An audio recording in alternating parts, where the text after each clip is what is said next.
सभी दर्शकों को मेरा सादर प्रणाम। मैं राजदर्शिनी आप सबको अपने चैनल एस्ट्रो होलीश्री में स्वागत करती हूँ। प्रिय दर्शकों, आज हम ज्योतिष की चर्चा में राहु देव जो 18 मई को मीन राशि से कुंभ राशि में गोचर करेंगे और उनकी इस गोचर की वजह से सभी राशियों को कैसा फल मिलेगा उसके बारे में बात करेंगे।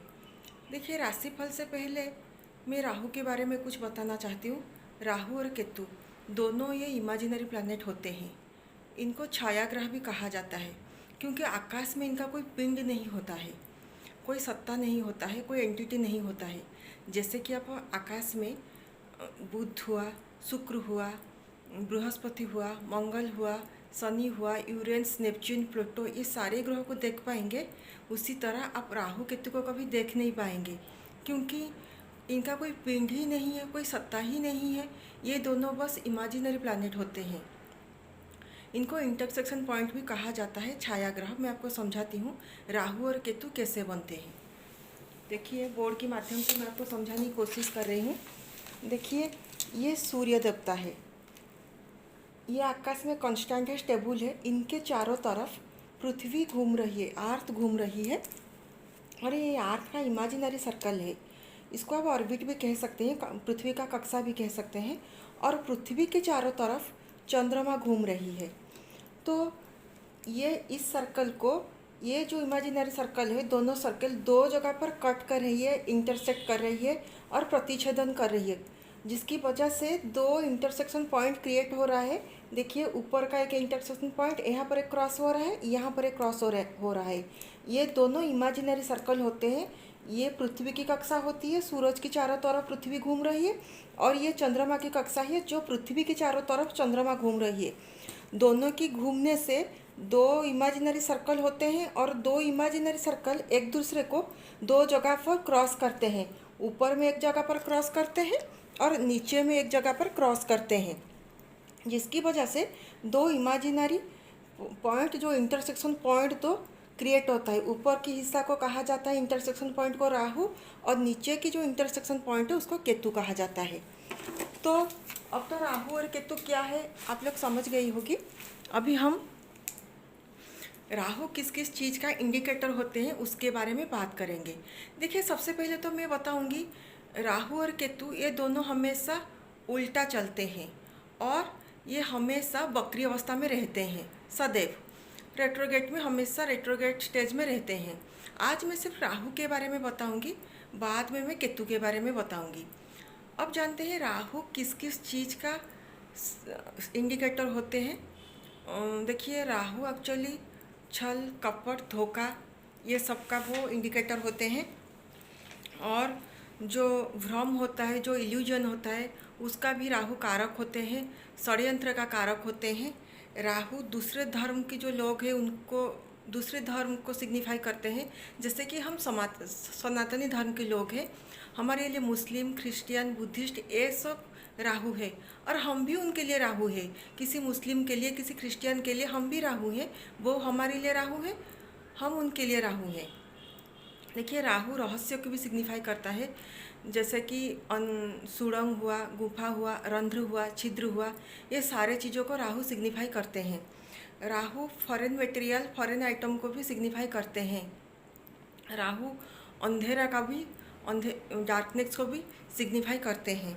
देखिए, जो अचानक होता है, अचानक दुर्घटना हो जाना, एक्सीडेंट हो जाना, अचानक जॉब चली जाना, अचानक बिजनेस में बहुत बड़ा नुकसान हो जाना, अचानक छत का गिर जाना, ये सारे चीज़ को राहु इंडिकेट करते हैं। और राहु राजनीति और कूटनीति का भी कारक होते हैं।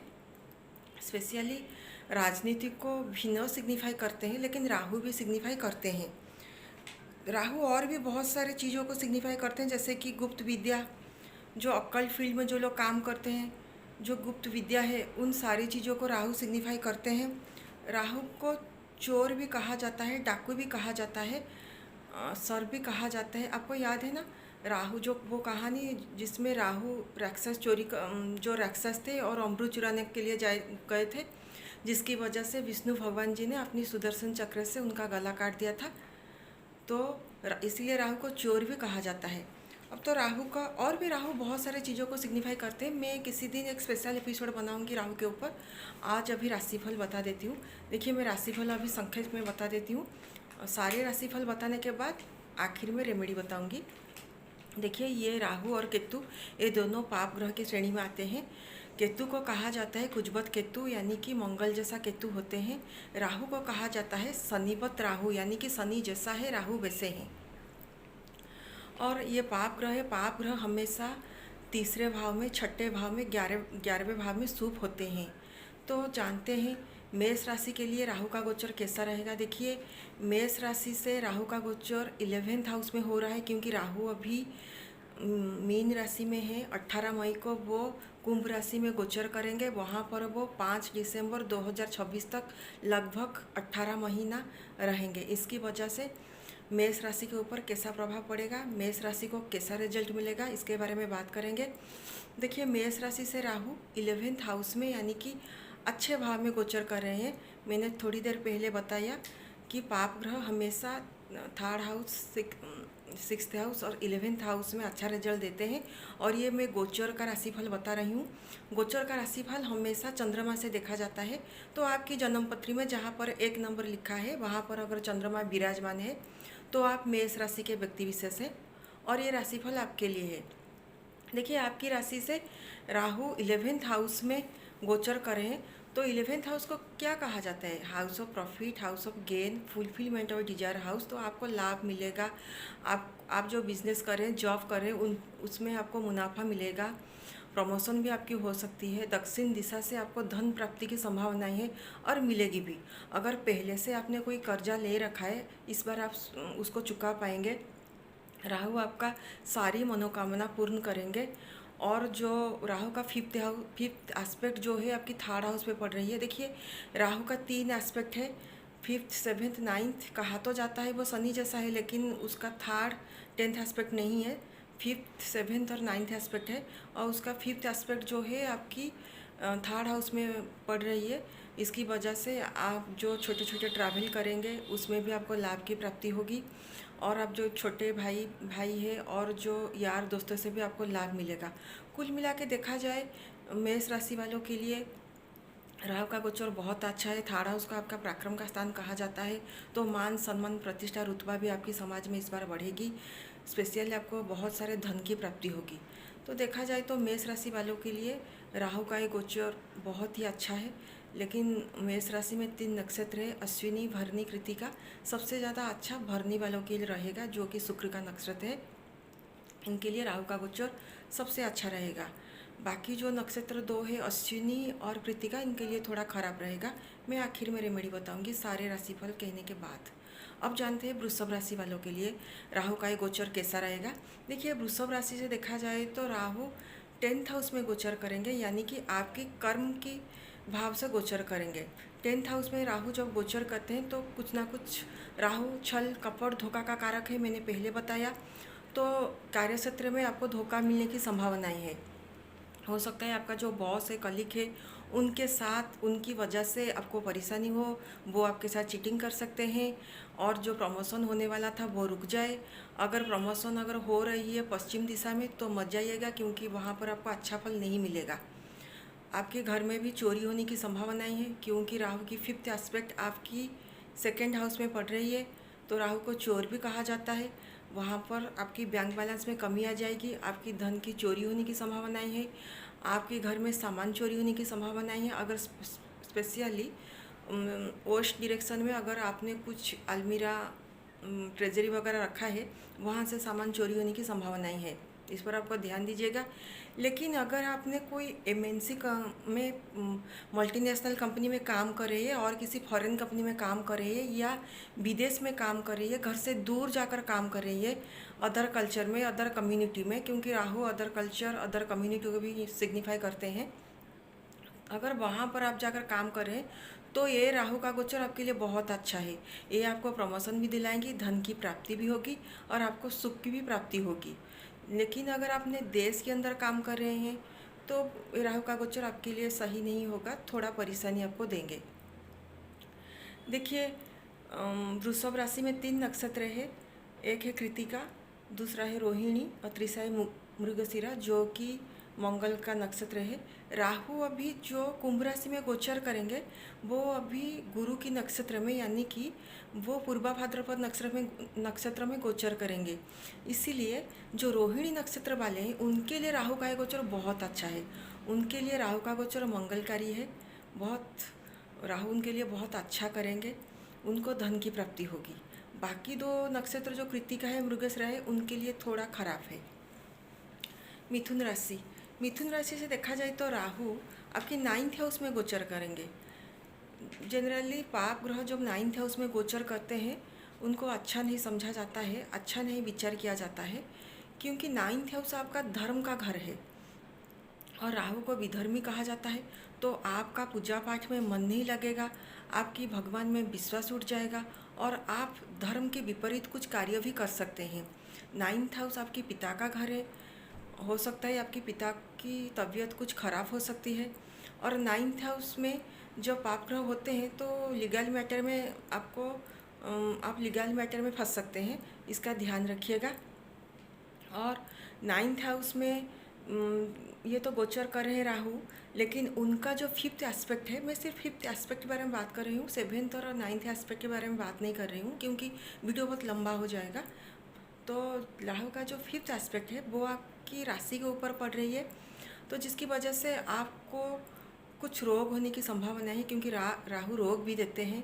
आपके मन में आप मिथुन राशि में आपका चंद्रमा वहीं पर है और राहु की दृष्टि चंद्रमा के ऊपर पड़ेगी, तो मन में कुछ भय सा रहेगा, एक अनजान सा भय आपको सताएगा। आप डिप्रेशन की शिकार भी हो सकते हैं। और आपका जो गर्दन है, कंधा है, हाथ है, स्पेशली राइट हैंड है, इसमें आप पेन की अनुभव कर सकते हैं। इनमें आपको कोई डिजीज़ भी हो सकती है, तो इसका ध्यान रखिएगा। देखिए, मिथुन राशि में 3 नक्षत्र है, एक है मृगशिरा और दूसरा है आद्रा और तीसरा है पुनर्वसु। तो जो आद्रा नक्षत्र वाले हैं ये राहु का खुद का नक्षत्र है। इनके लिए मिथुन राशि में जो आद्रा नक्षत्र वाले हैं उनके लिए राहु का गोचर बहुत अच्छा है, संपत्ति जोन में आ रहा है, आपको कुछ प्राप्ति होगी, आपके लिए अच्छा है। लेकिन जो मृगशिरा वाले हैं और जो पुनर्वसु वाले हैं उनके लिए राहु का गोचर थोड़ा खराब रहेगा। पुनर्वसु के लिए उतना खराब नहीं रहेगा, बस अपना स्वास्थ्य का ध्यान रखिएगा, बाकी सब आपके लिए ठीक है। तो अभी कर्क राशि के बारे में जानेंगे। देखिए, कर्क राशि के लिए राहु का गोचर उनकी राशि से 8वें भाव में हो रहा है। 8वें भाव में पापग्रह का गोचर अच्छा नहीं माना जाता है, तो 8th हाउस में जब राहु गोचर करेंगे तो आपको आपकी मान सम्मान को क्षति पहुंचाएंगे।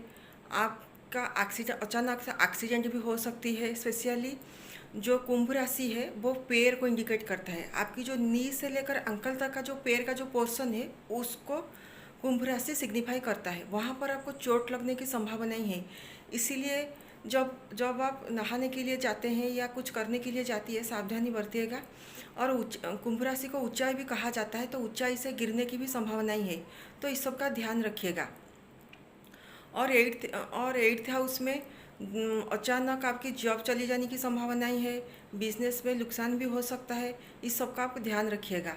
लेकिन जो लोग अकल फील्ड में काम कर रहे हैं, जो लोग माइनिंग रिलेटेड काम कर रहे हैं, जो लोग इंश्योरेंस का काम कर रहे हैं, जो लोग रिसर्च का काम कर रहे हैं, उनके लिए ये समय अच्छा है। क्योंकि हमने पहले बताया ना, राहु शनिवत राहु होते हैं, शनि जैसा राहु रिजल्ट देते हैं, तो शनि इन सब का कारक होते हैं। इसीलिए और शनि को 8th हाउस का कारक भी शनि को माना गया है, शनिदेव को माना गया है। तो अगर आप इस रिलेटेड काम अगर करेंगे तो आपको फ़ायदा होगा, कुछ ज़्यादा नुकसान नहीं होगा। और एक बात, Rahu foreign material, foreign item को सिग्निफाई करते हैं, मैंने थोड़ी देर पहले बताया। तो जो लोग विदेशी भाषा सीखना चाहते हैं, फॉरेन लैंग्वेज सीखना चाहते हैं, उनके लिए ये समय बहुत अच्छा है।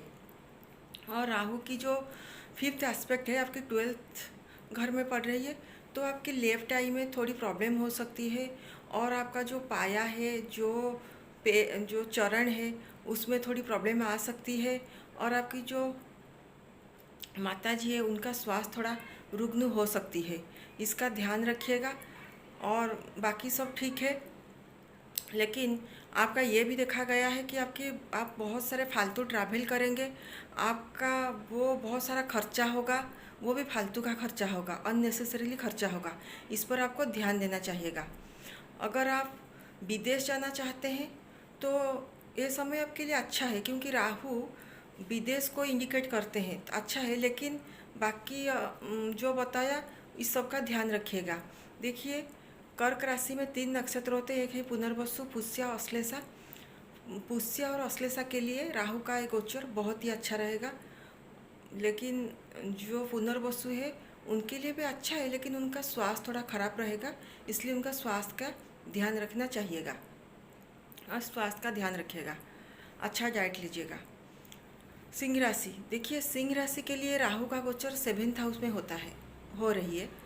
तो ये तो कहूँगी 18 महीने तक अगर कोई शादी कर रहा है तो शादी टाल दीजिएगा, क्योंकि 7th हाउस में जो पाप ग्रह आ जाते हैं तो अच्छा रिजल्ट नहीं देते हैं। क्योंकि 7th हाउस आपका पार्टनर का घर है। हो सकता है पति या पत्नी में से दाम्पत्य सुख में कमी आ जाएगी, आपको धोखा भी हो सकती है। लेकिन मैं कहूँगी आंखों देखा पर विश्वास मत कीजिएगा। अच्छी तरह देखिए धोखा हो रहा है कि नहीं हो रहा है, उसके बाद जाकर कोई डिसीज़न लीजिएगा। अगर जो लोग जॉइंट बिजनेस कर रहे हैं उनको पार्टनर से भी धोखा मिल सकती है। जो लोग शादी कर रहे हैं, मैं ये कहूँगी जो आपका होने वाला पति है या पत्नी है या आपका ससुराल है, जो आपको दिखाया जाएगा शायद वैसा रियलिटी वैसा ना हो, कुछ अलग हो। क्योंकि राहु धोखे का कारक होते हैं, छल का कारक होते हैं, भ्रम का कारक होते हैं। तो आपको जो दिखाया जाएगा वैसा वास्तविकता शायद वैसा ना हो, कुछ अलग हो, कुछ उल्टा हो। इसीलिए 18 महीने तक तो शादी टाल दीजिएगा। अगर नहीं हो रहा है, इमरजेंसी है, तो अच्छी तरह जांच पड़ताल करके शादी कीजिएगा। आप पश्चिम दिशा से यात्रा करेंगे, लेकिन इस यात्रा से आपको ज़्यादा लाभ नहीं होगा। लेकिन जो भी हो, इस समय आप कोई मेजर डिसीजन मत लीजिएगा। फिर भी आपको धन की प्राप्ति तो होगी। पश्चिम दिशा से आपको धन तो मिलेगा, ये भी देखा जा रहा है। आपको धन मिलेगा, प्रॉफिट भी मिलेगा। लेकिन ये सारे चीज़ें तो होगी आपके साथ जो मैंने पहले बताया। देखिए, सिंह राशि में 3 नक्षत्र है। मघा है, पूर्वा फाल्गुनी है और उत्तरा फाल्गुनी है। जो पूर्वा फाल्गुनी वाले हैं उनके लिए ये समय बहुत अच्छा है। लेकिन बाकी जो मघा वाले हैं, उत्तरा फाल्गुनी वाले हैं, उनके लिए ये समय थोड़ा ख़राब है। इसका आपको ध्यान रखिएगा। अभी हम बात करेंगे कन्या राशि के बारे में। देखिए कन्या राशि, देखिए राहु कन्या राशि के लिए 6ठे भाव में गोचर कर रहे हैं। हमने कहा था ना, पाप ग्रह 3रा भाव, 6ठे भाव और 11वें भाव में जो गोचर करते हैं अच्छा रिजल्ट देते हैं। तो कन्या राशि के लिए ये समय बहुत अच्छा है। ये 18 महीना उनके लिए बहुत ही अच्छा रहेगा। शत्रु तो उनका नाश हो जाएंगे। अगर पहले से कोई कर्जा ले रखा है तो इस बार वो चुका पाएंगे, क्योंकि उनकी बहुत सारे धन की प्राप्ति होगी। जिन लोग का लोग जॉब नहीं है उनको न्यू जॉब लगने की संभावनाएं है। बिजनेस में उनको प्रॉफिट होगी। और जो लोग पहले से जॉब कर रहे हैं उनको प्रमोशन होने का बहुत संभावनाएं है। और उनका रोग भी ख़त्म हो जाएगा। पहले से अगर कोई रोग था वो रोग उनका ख़त्म हो जाएगा। कुल मिला के देखा जाए तो कन्या राशि वालों के लिए राहु का ये गोचर बहुत ही अच्छा है। उनको नया कर्म मिलेगा, उनको प्रमोशन होगा, धन की प्राप्ति होगी, प्रॉफिट मिलेगा, उनका जो स्वप्न था सब कुछ साकार होगा। लेकिन कन्या राशि में 3 नक्षत्र है। एक है उत्तरा फाल्गुनी जो सूर्य देवता का नक्षत्र है, दूसरा है हस्त चंद्रमा का नक्षत्र है और तीसरा है चित्रा मंगल का नक्षत्र है। इनमें से जो हस्त नक्षत्र है, कन्या राशि और हस्त नक्षत्र वाले, उनके लिए ये समय बहुत अच्छा है। उनको सब कुछ मिलेगा। उनके लिए राहु का गोचर सबसे ज़्यादा कल्याणकारी होगा, अच्छा होगा। बाकी दो के लिए थोड़ा खराब है, लेकिन राशि के हिसाब से बहुत अच्छा है। तुला राशि, तुला राशि से देखा जाए तो राहु का गोचर 5th हाउस में हो रहा है। 5th हाउस में भी पाप ग्रह का गोचर अच्छा नहीं माना जाता है। इसको 5th हाउस को क्या कहा जाता है? हाउस ऑफ लव, प्रेम का घर है। अगर आप लोग प्रेम कर रहे हैं तो इस साल आपको प्रेम में धोखा मिलने की संभावनाएं है। आपका जो प्रेम में जो पार्टनर है, प्यार मोहब्बत में जो पार्टनर है आपका, वो आपको धोखा दे सकते हैं। हो सकता है आपको लगेगा वो आपके साथ सीरियस है, आपसे प्यार मोहब्बत कर रहे हैं, लेकिन पता चलेगा वो किसी दूसरे के साथ भी इन्वॉल्व है। तो इस सब में आपको ध्यान दीजिएगा। और फिफ्थ हाउस में जो पापग्रह होते हैं वो भी लीगल मैटर में फंसा देते हैं, तो कोर्ट कचहरी का आपका इस ये 18 महीना में चक्कर लग सकती है, इसका ध्यान रखिएगा। फिफ्थ हाउस में राहु बुरा स्वप्न दिखाते हैं। आप रात में बुरा स्वप्न बहुत देख सकते हैं, इसकी संभावनाएं है। और आप धर्म के विपरीत भी कार्य करेंगे, क्योंकि राहु का जो फिफ्थ एस्पेक्ट है वो आपकी नाइन्थ घर में पड़ रही है। नाइन्थ हाउस को धर्म का भाव कहा जाता है। आपका भी पूजा पाठ में मन नहीं लगेगा, आप भी धर्म के विपरीत कार्य करेंगे। पिताजी के स्वास्थ्य का ध्यान रखिएगा और आपका मन भी उदास रहने की संभावनाएं है। तो आप भगवान शिव जी का ध्यान कीजिएगा। और ये कहूँगी जो लोग स्पोर्ट्स मैन हैं, जो लोग मनोरंजन फील्ड से काम कर रहे हैं, उनके लिए समय थोड़ा ख़राब है, इसका ध्यान रखिएगा। देखिए, तुला राशि में 3 नक्षत्र है। एक है चित्रा जो मंगल का नक्षत्र है, और एक है स्वाति जो राहु का नक्षत्र है, और तीसरा है विशाखा जो खुद गुरु का नक्षत्र है। तो स्वाति नक्षत्र वालों के लिए, जो तुला राशि स्वाति नक्षत्र वाले हैं, उनके लिए राहु का गोचर बहुत ही अच्छा है। लेकिन विशाखा नक्षत्र वालों के लिए भी अच्छा है, लेकिन आप थोड़ा अपना स्वास्थ्य का ध्यान रखिएगा। आपको कुछ हेल्थ इशू हो सकता है, लेकिन बाकी आपके लिए सब ठीक है। लेकिन चित्रा नक्षत्र वालों के लिए ये गोचर बिल्कुल भी अच्छा नहीं है। मैं आखिर में रेमेडी बताऊंगी। अभी मैं वृश्चिक राशि के बारे में बता रही हूँ। देखिए, वृश्चिक राशि से देखा जाए तो राहु गोचर चौथे भाव में करते हैं। तो राहु जो चौथे भाव में वृश्चिक राशि वालों के लिए करेंगे, चौथा भाव भी अच्छा नहीं माना जाता है, पाप ग्रह के लिए गोचर करेंगे। तो आपकी राशि से राहु चौथा भाव में गोचर करेंगे। चौथा भाव क्या है? आपकी माताजी का घर है। चौथा भाव क्या है? आपकी कला शिक्षा का घर है। चौथा भाव क्या है? आपका मन का घर है। तो इस बार आपका मन उदास रहेगा, आपका मन डिप्रेशन का शिकार आप हो सकते हैं। मन हमेशा अस्थिर रहेगा, कुछ अच्छा नहीं लगेगा। घर का जो सुख शांति का माहौल है उसको भी फोर्थ हाउस रिप्रेजेंट करता है। तो घर में सुख शांति का माहौल नहीं रहेगा, हमेशा किचकिच का माहौल रहेगा। माताजी का स्वास्थ्य रुग्ण हो सकती है, उसके प्रति ध्यान दीजिएगा। अगर चौथा घर को घर, जमीन, जायदाद, मकान भी सिग्निफाई करता है फोर्थ हाउस। तो अगर आप इस साल घर, जमीन, जायदाद, मकान, व्हीकल वगैरह कुछ खरीद रहे हैं, अच्छे तरह जांच पड़ताल करके खरीदिएगा, क्योंकि इसमें आपको धोखा मिलने की संभावनाएं है। तो जब आप खरीद करेंगे तो अच्छी तरह देखभाल के खरीदिएगा, नहीं तो इसमें आपको धोखा मिलने की 100% संभावनाएं है। तो आपको कंधा में, आपका जो राइट हैंड है, आपका गर्दन में आप भी पेन महसूस करेंगे, क्योंकि राहु इस सब में दर्द देंगे, आपको रोग होने की संभावनाएं है।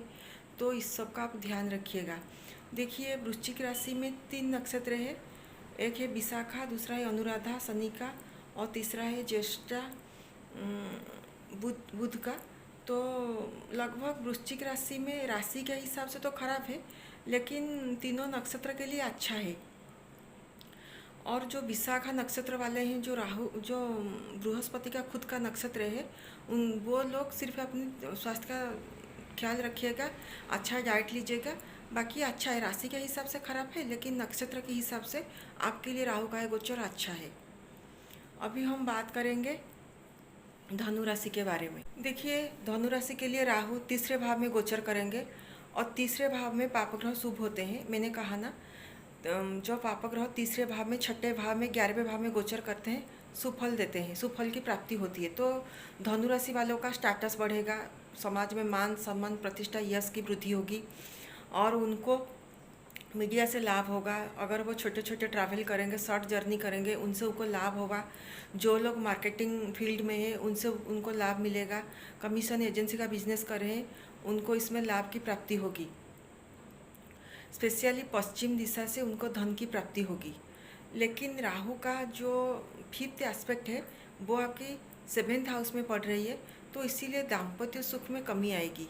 मैंने कहा ना, राहु छल का कारक होते हैं, धोखा का कारक होते हैं, षड्यंत्र का कारक होते हैं।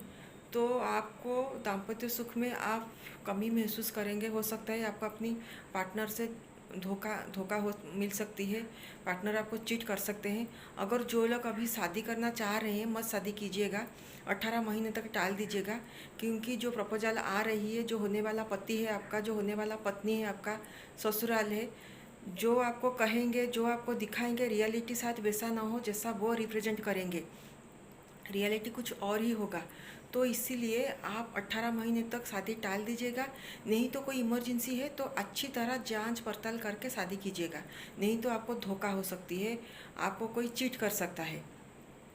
जो लोग जॉइंट बिजनेस कर रहे हैं, बिजनेस पार्टनर से धोखा मिल सकती है, इसका आप ध्यान रखिएगा। आपका जो छोटा भाई है, यार दोस्त है, उनसे आपको लाभ मिलेगा। कुल मिला के देखा जाए तो राहु का गोचर धनु राशि वाले को लिए अच्छा है। धन की प्राप्ति होगी, लाभ भी मिलेगा, मनोकामना भी पूर्ण होगी, लेकिन थोड़ा दाम्पत्य सुख में कमी आएगी, इसका आपको ध्यान रखना चाहिएगा।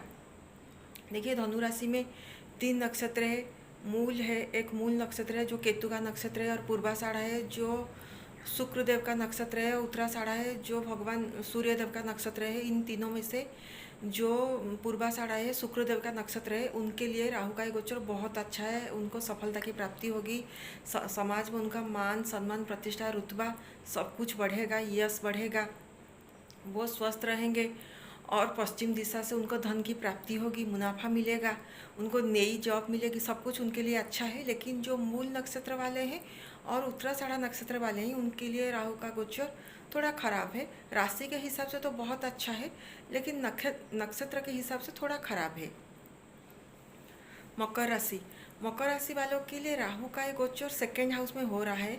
तो सबसे पहले ये जान लीजिए, सेकेंड हाउस में राहु का गोचर अच्छा नहीं है, क्योंकि सेकेंड हाउस आपकी वाणी को बोला जाता है, आपकी बोली को कहा जाता है। तो अच्छा बोलिएगा, क्योंकि राहु को जहर भी कहा गया है, विष भी कहा गया है। तो आपकी बोली में इस बार जहर होगा, आप अच्छा नहीं बोल पाएंगे, झूठ भी बोलेंगे। तो आपके बैंक, सेकेंड हाउस को बैंक बैलेंस का घर भी कहा जाता है, तो बैंक बैलेंस में थोड़ी कमी आ जाएगी, इसका ध्यान रखिएगा।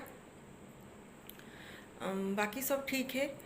आपकी सामान चोरी होने की संभावनाएं है, लेकिन राहु का जो 5th एस्पेक्ट है वो आपके छठे घर में पड़ रही है, तो इसीलिए बहुत अच्छा है। जो सेकेंड हाउस में बुरा रिजल्ट दे रहे थे, लेकिन छठे घर में उनका दृष्टि आ जाने से, जो 5th एस्पेक्ट उनका छठे घर में आ रही है, आ जाने से आपके लिए बहुत अच्छा रहेगा। तो आपका इनकम भी होगा, और जो शत्रु है आपका वो नाश हो जाएगा, उनका वो आपके सामने टिक नहीं पाएंगे, और जो पहले से आपका कोई रोग था वो ठीक हो जाएगा। अगर हो सकता है आपका कोई अच्छा डॉक्टर मिल जाए, जो बहुत दिनों से आप ढूंढ रहे थे नहीं मिल पा रहा था, तो आपको कोई अच्छा डॉक्टर मिल जाए जिसकी वजह से आपका जो रोग है वो ठीक हो जाएगा, और आपका तो शत्रु नाश हो जाएगा। और पश्चिम दिशा से कुछ ना कुछ धन की आपको प्राप्ति भी होगी।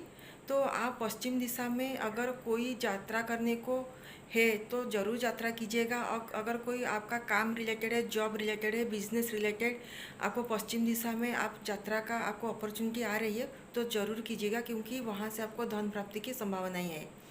देखिए, मकर राशि में 3 नक्षत्र है। उत्तराषाढ़ा है, एक सूर्य देवता का नक्षत्र है, दूसरा है श्रवणा नक्षत्र, तीसरा है धनिष्ठा।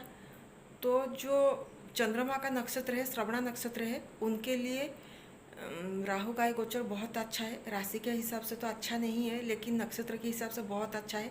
राहु का गोचर उनके लिए कल्याणकारी होगा, मंगलकारी होगा, उनको सुख की प्राप्ति होगी, आनंद की अनुभव होगी। अब जानते हैं कुंभ राशि के बारे में।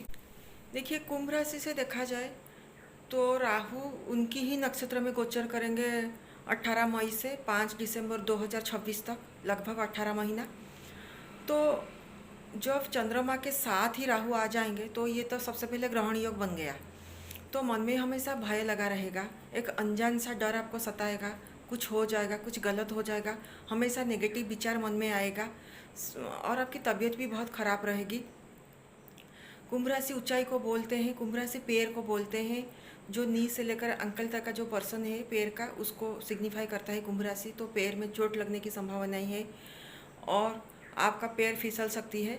जो लोग 75 उम्र से ज़्यादा है वो लोग जो बाथरूम में जाए संभल के जाइएगा, क्योंकि पैर फिसलने की संभावनाएं है, पैर में चोट लगने की संभावनाएं है, आपकी तबीयत खराब रहेगा, आपका मन अस्थिर रहेगा, आप डिप्रेशन का शिकार भी हो सकते हैं, आप लीगल मैटर में फंस सकते हैं, आपका जो जब आपका राशि पर ही राहु आ गए हैं तो मान सम्मान, यश, प्रतिष्ठा ये खराब होने की संभावना नहीं है। इसमें आपको धोखा मिलेगी, तो राहु इस सब में धोखा करेंगे, छल करेंगे, तो आपकी मान सम्मान जो प्रतिष्ठा है ये आघात प्राप्त होने की संभावना नहीं है। और आपका राहु का जो फिफ्थ एस्पेक्ट है वो आपकी संतान भाव में पड़ रही है, तो संतान से भी आपको धोखा मिल सकती है और संतान की तबीयत भी खराब हो सकती है। संतान की सुख में आपको आनंद की प्राप्ति नहीं होगी, संतान की वजह से आप परेशान रहेंगे, तो इस सब का ध्यान रखिएगा। और जो लोग मसाज पार्लर चला रहे हैं, एंटरटेनमेंट फील्ड में काम कर रहे हैं, जो लोग सॉफ्टवेयर डेवलपमेंट फील्ड में काम कर रहे हैं, उनके लिए समय थोड़ा ख़राब है। जो लोग क्रिएटिविटी का एक्ट कर रहे हैं उनके लिए भी इसमें राहु धोखा देंगे, छल करेंगे, तो इन सब का आपको ध्यान रखना चाहिएगा। आपका जो पिताजी है उनकी स्वास्थ्य का ध्यान रखिएगा, क्योंकि पिताजी के स्वास्थ्य खराब होने की संभावनाएं है और आपका बिजनेस में भी नुकसान होने की संभावनाएं है। इस सब का आपको ध्यान रखना चाहिएगा।